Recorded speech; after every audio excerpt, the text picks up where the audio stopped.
大家好，我是 Anthony， 欢迎来到我的频道。今天咱们来聊聊怎样高效阅读和学习。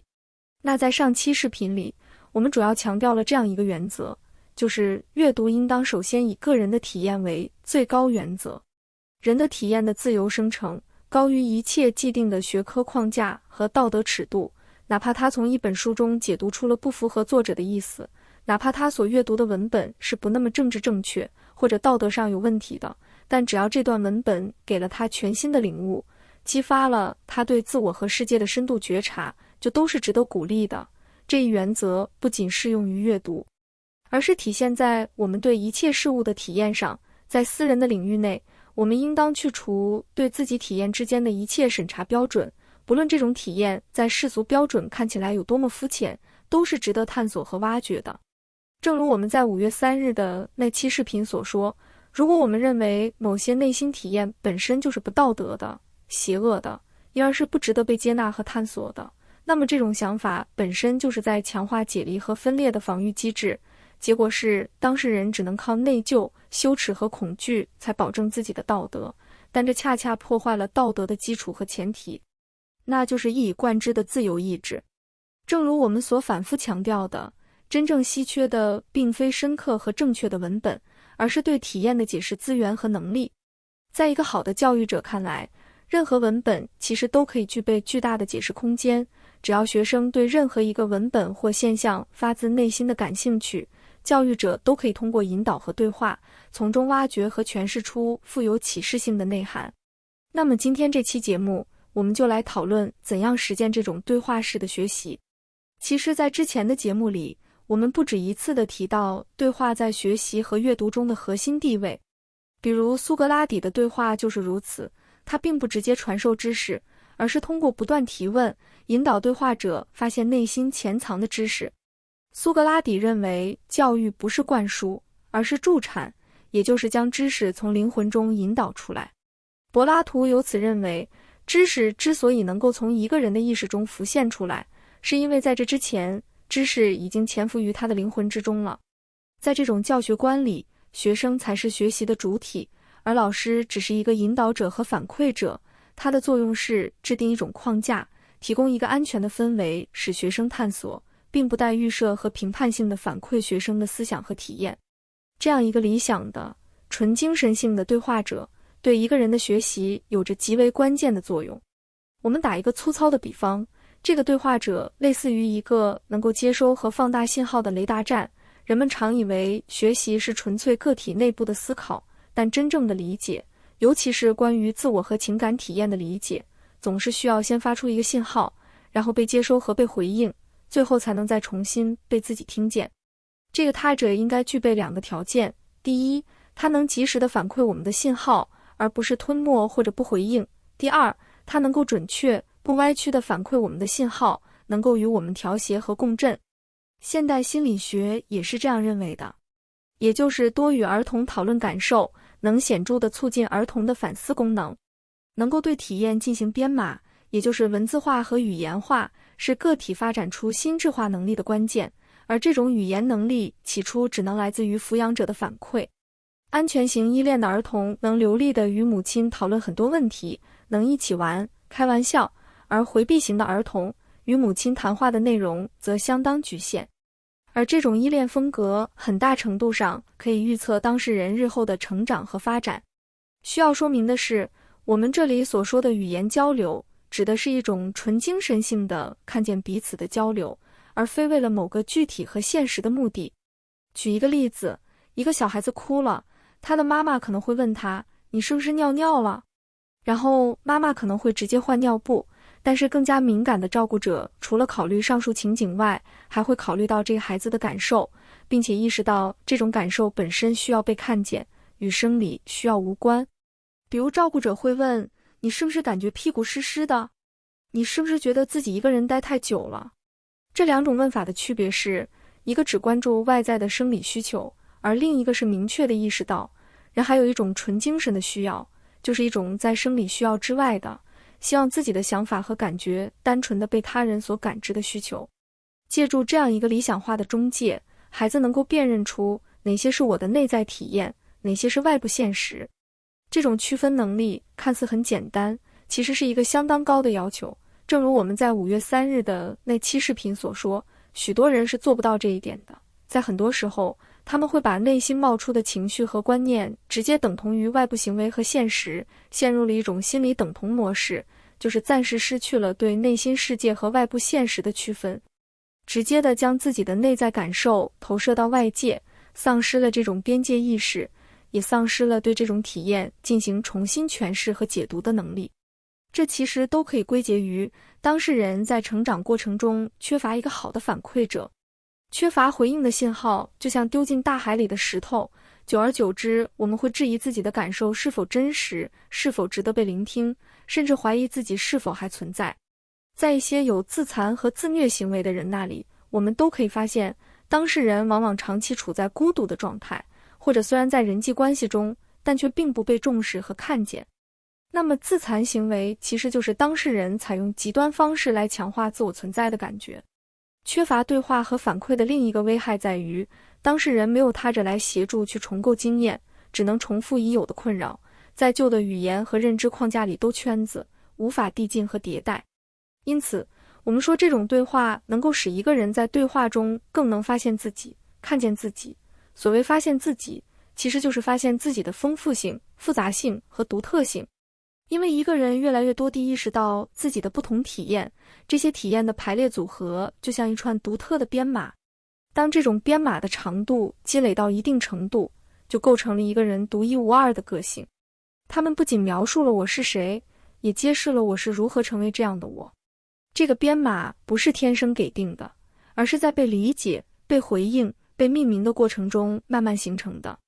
当这种体验的编码积累得越长、越细腻，个体的自我感也就越稳固和独特。以此来看，我们说中国文化里是不存在这种意义上的对话的。虽然中国传统文化里有对话，比如孔子和弟子的对话等等，但这种对话并不是尊重对方作为生成知识和真理的终极主体，并不具备使学习者看见自己、发现自己的作用，而是要学习者的自我融入和归依到某个已经预先设定好的伦理实体之中。比如孔子讲过不愤不启，不悱不发，意思是说，只有到学生急于想知道、苦思冥想也不懂的时候，再去启发他、点拨他。这里的启发就是教师对学生进行一种外在的启发，但这里的知识本身仍然是圣人拥有和不可质疑的，学生只是被动等待启蒙的存在。孔子也曾提出因材施教的教育思想，这似乎是在强调要根据学生的认知特点来教导，但这也只是路径和方法层面的灵活性，教育的最终目标仍然是让学生躬行忠孝的原则。孟子对学习和教育的理解是，君子反经而已矣。经正，则庶民兴，庶民兴，斯无邪特矣。就是说，君子只需要返回、体悟、恪守经典即可，学习的目标不是创新和生成，而是回归。只要礼法纲常能得到弘扬，社会就会繁荣，人心就会归正，道德也就能维持。在孟子看来，圣人之道是历史上已被发现的真理，不在将来，不在经验中生成，而是在过去。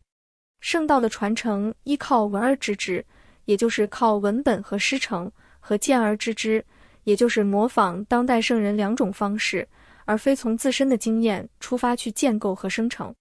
那说到这里，有人可能会说，你所推崇的这种基于对话和反馈的学习，只适用于那些需要大量体验的学科，比如文学、艺术、心理学。我们确实需要看见自己的内心体验。那么对于一些比较客观的学科，比如物理学、数学，再比如一些技术，也需要如此吗？答案当然是肯定的。我们说，任何的学习都需要我们看见自己，而看见自己就一定需要对话。我们要把一切的科学和学问都当作精神科学来学习，也就是一个自我探索的过程。在这个意义上，物理学本质上也是精神科学，因为我们在理解一个外在的概念时，并非单纯的在观察客观世界，而是在观察自己的思维和认知结构。中国流行的唯物主义比较喜欢预设一个绝对客观的世界，它把客观视为某种与人无关的实体，客观就等于科学、权威、标准答案。但这种理解就无法回应修谟的质疑。正如康德在《纯粹理性批判》所认为的，不是我们的认识要适应对象，而是对象必须符合我们的认识能力才能被经验到。因此，自我意识在一切方面都起作用，任何知识都逃不了自我意识的能动性，也就是康德所提到的12个范畴：因果律、数量、实体、关系。这些科学赖以建立的范畴，并非来自外部世界，而是我们的知性鲜艳的加之于经验之上的组织方式。当我们在学习科学时，并非在触及物自体本身，而是在理解人的理性是如何通过概念来为世界建模的。因此，那种认为主观体验只属于艺术和文学的观点，其实是误解了精神性的真正含义。思考一个逻辑为何成立，一个实验为何有效，一个概念如何产生，本身就是深刻的精神体验。正如我们前面所说，一切学问都是关于自我意识的学问。而对话式学习的价值就在于，它让我们有机会在知识的过程中不断回看我是谁，我的理解是怎样被组织出来的，我的盲区在哪里。那么，这样一个对话者在现实中怎样去寻找呢？在现实中，人们很难找到一个既稳定又耐心又博学的对话者，即使能找到这样的人，实现这种交流也存在较大的成本。而 AI 则正在越来越接近这种理想状态。虽然 AI 并不具备人类的情感与自我意识，也永远不可能替代人类，但它可以在我们探索自我和学习的过程中扮演一个辅助者的角色。它与聪明的人类相比，的确有太多的局限性，但它至少不会去批判和否定人，这就比很多人在现实中的人际关系要好很多了。AI 能够提供了一个非评判性的环境，学习者可以在其中自由地试错、联想和表达。这种氛围本身就是一种心理安全感的源泉。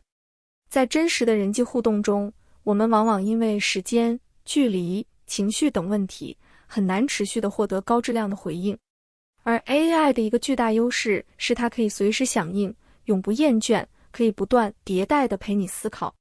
虽然它并不像聪明的人类那样拥有真正的洞察力与价值判断，但它的平均水平还是远超大多数泛泛之交的回应者。而且，你可以不断地教它，给它输入文本，设定风格，指出偏误。这种训练式对话本身也是一种元学习。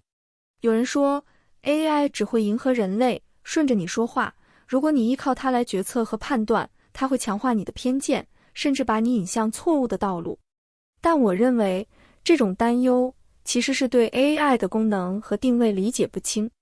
AI 从来都不是一个判断者，也不是一个价值的终极仲裁者，它的核心作用在于激发联想、澄清思路、整理语言、反馈结构。你不应该把它当成一个永远正确的老师，而应当把它当成一个陪伴你思考、让你照见自我的工具。真正的判断和决定永远属于你自己。这就有点像古希腊神庙。希腊人虔诚地走进供奉阿波罗的德尔斐神庙，祈求神谕，但他们从祭司那里得到的往往是模棱两可的预言。真正的答案是人们从神谕中投射出自己的愿望与恐惧，从而看见自己。人最终做出的还是自己的选择。当然， AI 经常会瞎编乱造一些虚假信息，这是因为当前主流的大语言模型是基于概率预测下一个词的可能性来生成内容的，而不是基于真正的理解。因此，如果我们依赖 AI 生成的知识作为最终结论，那么必然会出错。但如果我们使用 AI 作为一个对话者，即以我们自己提供的经过审核的材料和文本为主，请它帮我们分析、总结、追问，我们就能最大限度地发挥它的组织能力、分析能力，而规避它在事实层面的失误。今天的视频就先聊到这里，下期节目我们会从技术层面聊聊怎样运用 AI 写日记和做笔记。如果你有任何的困惑和问题想和我交流，直接联系我的邮箱就好。比如你希望和我讨论某篇文章、某段话、某个视频、某种社会现象，或者你的日记，都可以提前把相关的文本发给我，我会在正式交流之前读完。或者你希望和我讨论你的人生经历、困惑和情感，都是可以的。如果你对隐私性、安全性、付款和通讯方式有任何疑问，也请及时告诉我。如果你无法付费或无法加入会员，也请联系我，我会提供其他方式。详情请参考这张图片。我会把这期视频放在心理与教育这个列表内，同时也推荐大家去看我这个列表内的其他视频。感谢大家的收看，再见。